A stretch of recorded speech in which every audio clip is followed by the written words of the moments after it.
Hello, Sarah. I had a strange travel.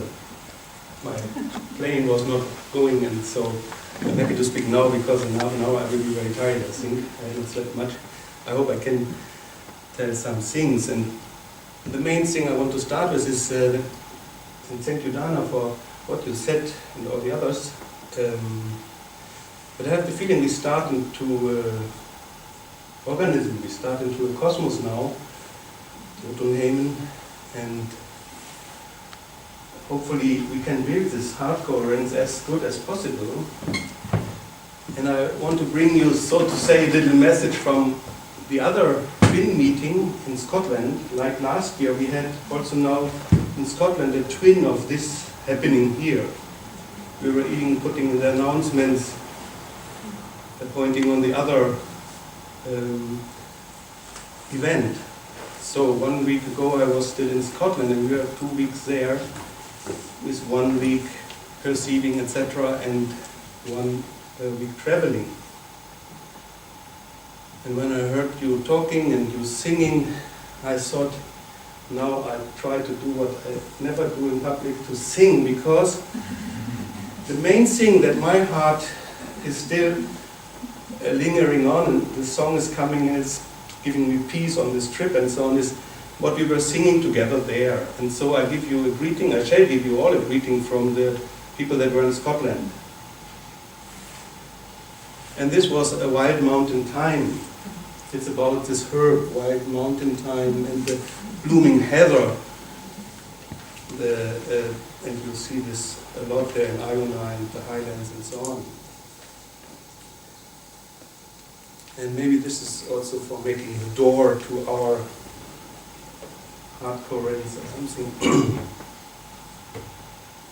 And I try to sing it like I feel it, and it's maybe connected with all these people that were so great there.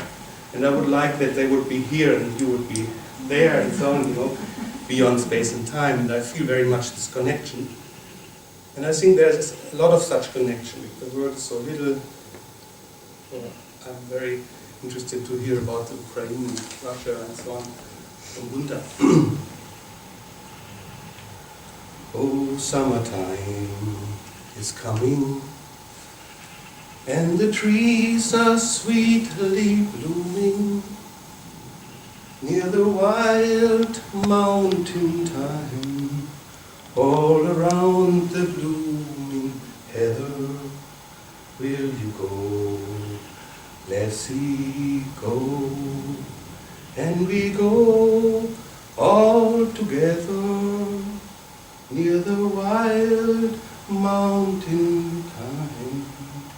All around the blooming heather will you go, lassie, go.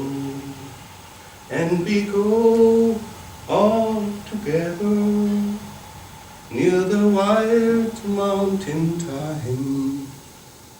All around the blooming heather will you go, lassie, go.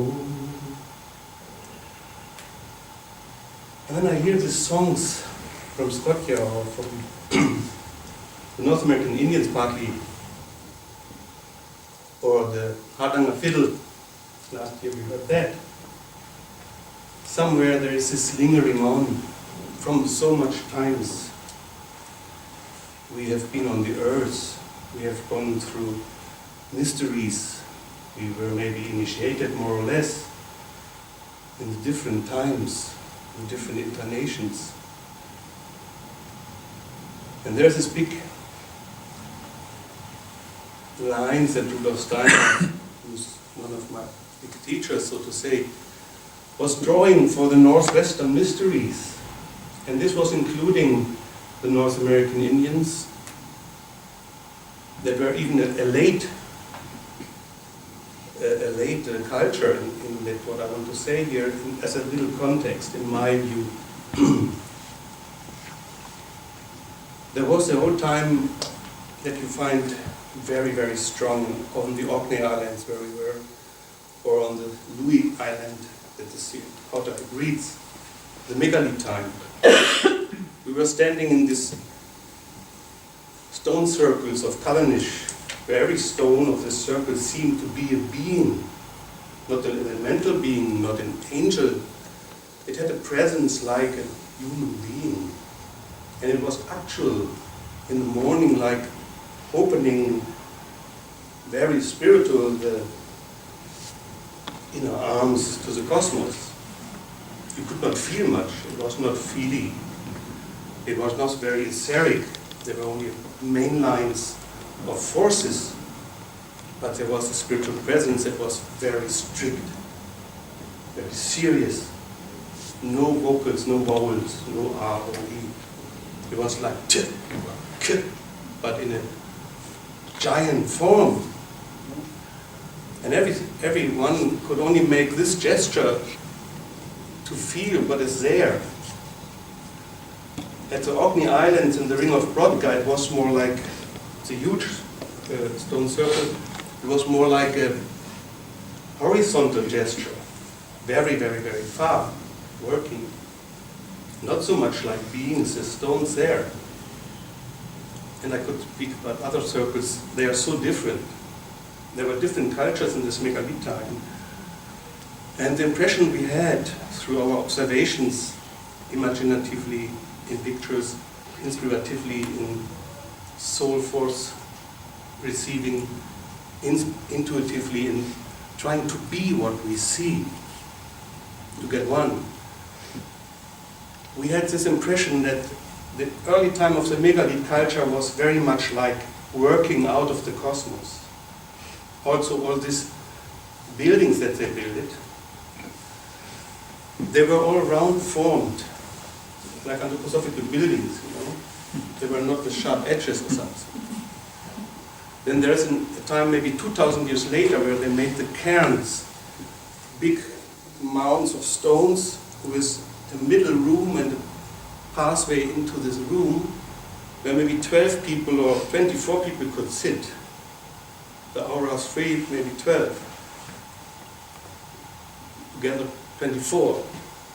And we felt at these Klava cairns near Inverness that one was very much like the moon, one was like the sun, one was like the Saturn at Christmas.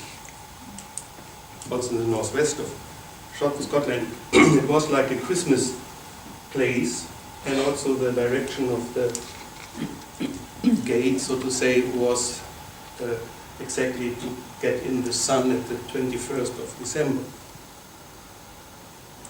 Then later was coming the Druid time. This Druid time you can feel in your heart very strong on the Isle of Skye, not on Orkney, not on Lewis, not on Iona, on Staffa maybe. On Skye everybody felt like I'm seen from a huge old wisdom, very male. It's like a threshold experience, the spiritual crisis where you meet yourself and see all the bad sides of you, but without any judging. There's much goodness, very old. And then we were on Iona, and this is so different. On the Isle of Iona, the Holy Island, where even Norwegian kings were buried. It's very old stones, very old granite. Normally you have a very serious feeling on this granite. But on Iona you feel young. And you feel like a girl, let's say. Not like a boy. And you feel like picking flowers or something. You feel like dedicating to nature. You feel like opening your arms and staying in the warmth and the softness. And then we started with the soul of Iona, because we had no physical ground to start. Normally I start with observing the physical. I can learn out from Buddha maybe in this way. And then coming into the forces, and then coming to the soul area, and then coming to the spiritual area. But there it was clear we had to start with the soul side. And this soul side was so much giving, so much floating, so much female with the right part of male, everybody said. Water?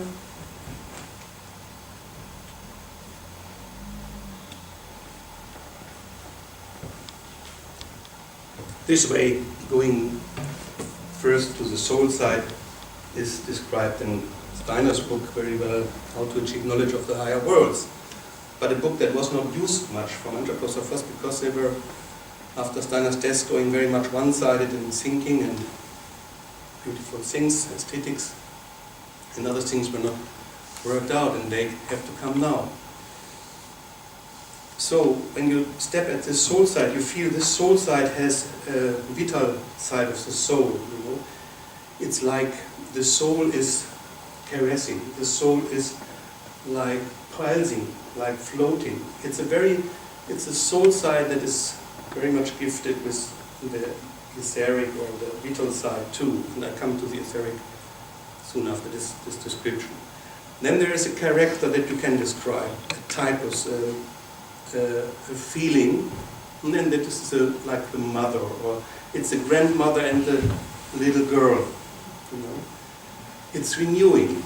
It's like grandmother forces that give you the breathing, but it's in the same moment. It's a pulsation that gives you something like a pushing to be fresh, not like lemon, but in a special way. It's very specific. Then there's another soul side that is more connected with the spiritual side, beyond the feelings. That's a huge, huge dignity. Würde, for the Germans. It's a huge, huge Würde, a huge, huge dignity. And it's very, very, very large. It's not like this or like this. It's really like, I don't know. It's not only this island. And the matter of fact that this is there always, when you go there, it don't matter which weather. I mean, I was only there in summer, I don't know how it's in winter, this would be very interesting. So this forces of such huge soul, and we felt it as one soul has a side, it's flowing out in living forces, information forces, where we can learn very much from Manfred Schleyer and from Martin Hollerbach, that are in this formation research following Dorian Smith and his foundings. There's a lot of warmth. It's very, very warm. There's a lot of light. It's a lot of light, but there's also a lot of darkness. It's not a bad darkness, it's a very nice darkness, you know, a covering darkness, so to say. But this darkness is like light. It's very easy. Etheric forces are always having the main thing that they are very lifting up, normally. And you feel that lifting up there, it's easy. To be on Iona is an easy experience, so to say. It's easing also the soul and the wounds that we have. And for the specialists, there's also a lot of life ether in a very specific form. It's like a consistence of a fog that is like lava, but not hot and not heavy and not burning. It's a lava of easiness, so to say, because descriptions are we found there. And now to the spiritual side, when you look from this soul to the dignity and to the soul side, and I will tell you why I tell this, because it has connection with Norway. You can feel what this being is giving if you are having an attitude to be devoted enough that you have the feeling I can slip in, and it's normal that you can have the feeling there. It's okay to do a practice like I slip into that and I try to be it for a moment, what is there. And everybody that had this experience said, there's this big thing that this soul is doing, and this is giving a very specific form of peace to earth and to mankind, and sure also to the plants and the animals. It's clearly connected with Christ. If you have Christ experience, it's a peace that is very productive in going into the future, into the renewing. It's not one-sided. It can work with Aristotelianism, with abstraction, with functionalism, with materialism, all the things that we also need maybe. No, it's uniting the stream somehow. And when you read Stockland about the secret history of Norway, and we experienced that last year also, here in Norway, I only know the south of Norway, and I know from the Norwegian that they say you don't know Norway if you haven't gone beyond the 1265, how it's called in English. Yes. Here in Norway, and I could see that this time coming here because I was going with a train from the middle of Germany up here, and the big changings. In North Germany it's getting finer and clearer. In Denmark it's getting even more fine, like glass, and it's more soft.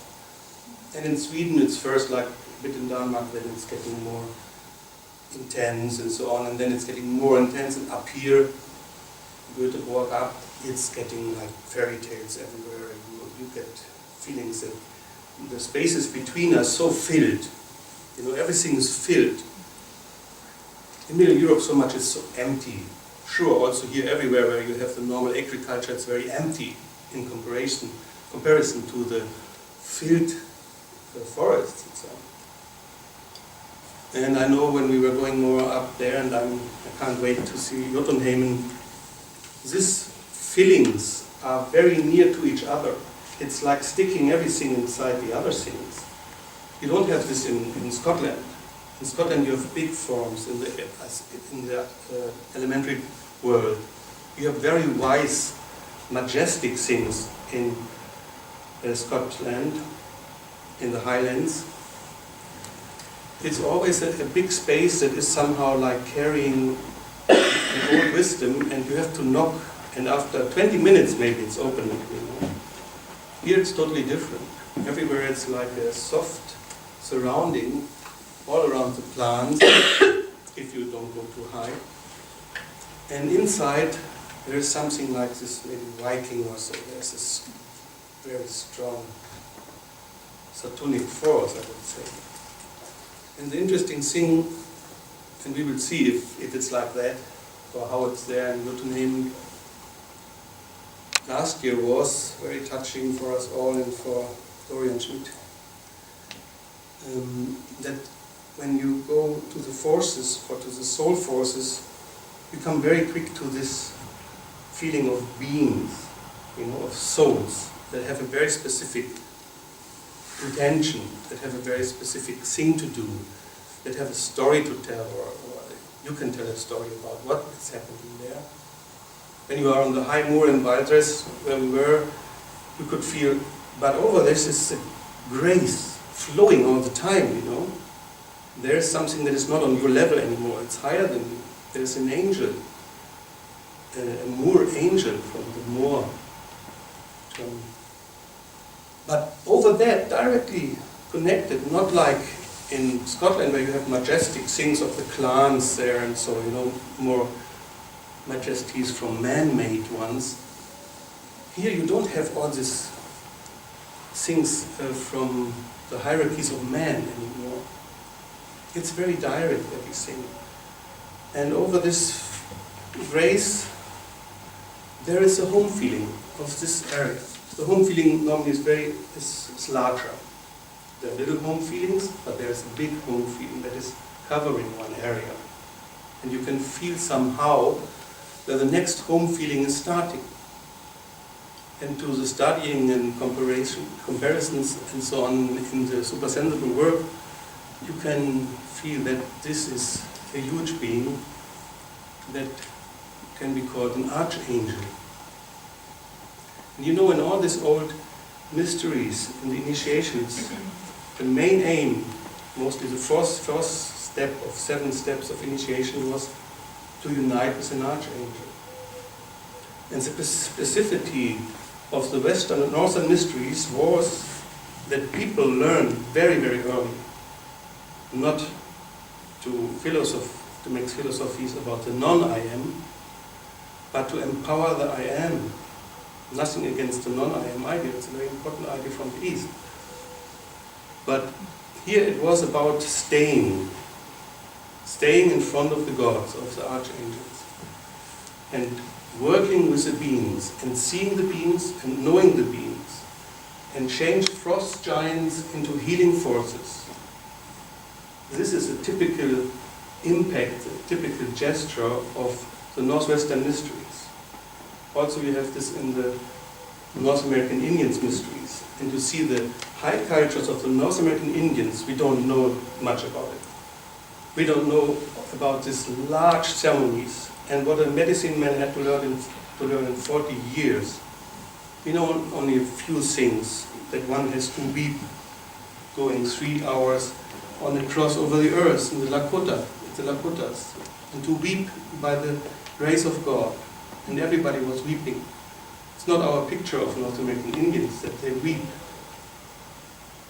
This is told by Black Elk in his book. And this North American Indians had to overcome the power of the double Steiner talked about, the evil forces, to be straight. And they had to overcome 2 things, pain and death. No fear from pains, no fear from death. This is even later than the Irish-Scottish were on Iona, in 600 something. And Rudolf Steiner described that the Irish-Scottish monks were knowing the North American Indians, and they give the information to the Vatican not to tell Europe about the North American Indians in North America. And so the Vatican, in Steiner's understanding, closed this door to the West in that time. Question mark. And many souls that were having Christ experiences were martyrs, in my understanding, were incarnating later as North American Indians. Because they wanted to live in pureness with what they called Maria before, with Mother Earth and Sophia, the godly higher Maria, so to say. And then they were coming back, and now they are in the esoteric, so anthroposophical stream or something. And here in Norway, my impression was a long time living on the Irish-Scottish Christianity. We know that the Irish-Scottish Christianity was very much interfusing with the Vikings.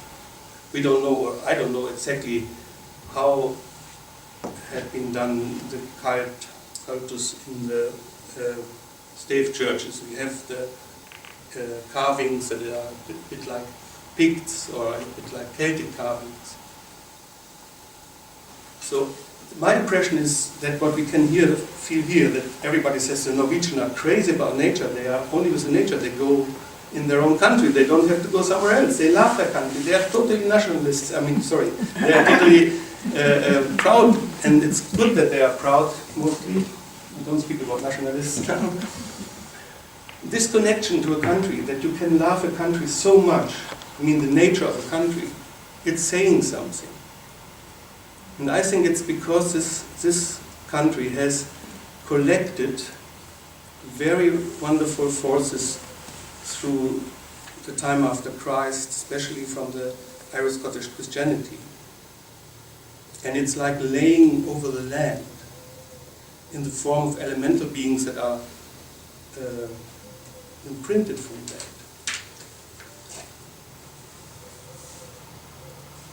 And I think the North American Indian culture was a preparation to find back to this, what the church calls Christ, but that's names. It's about the direct connection to the whole. It's about the brotherhood between everything, and it's about what was saying so good. But it's not without, and this is my last words now, it's not without functionality, it's not without materialism, it's not without very sharp thinking and clearly measuring and so on.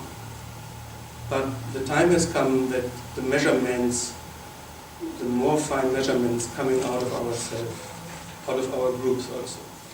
In future, I think we will measure this etheric forces in ourselves, this astral forces in ourselves, this heart forces. We will measure, so to say, with a group spirit that meets something and is going directly in the intuition and so on. And I hope that we can do a little step in this beginning. Thank you.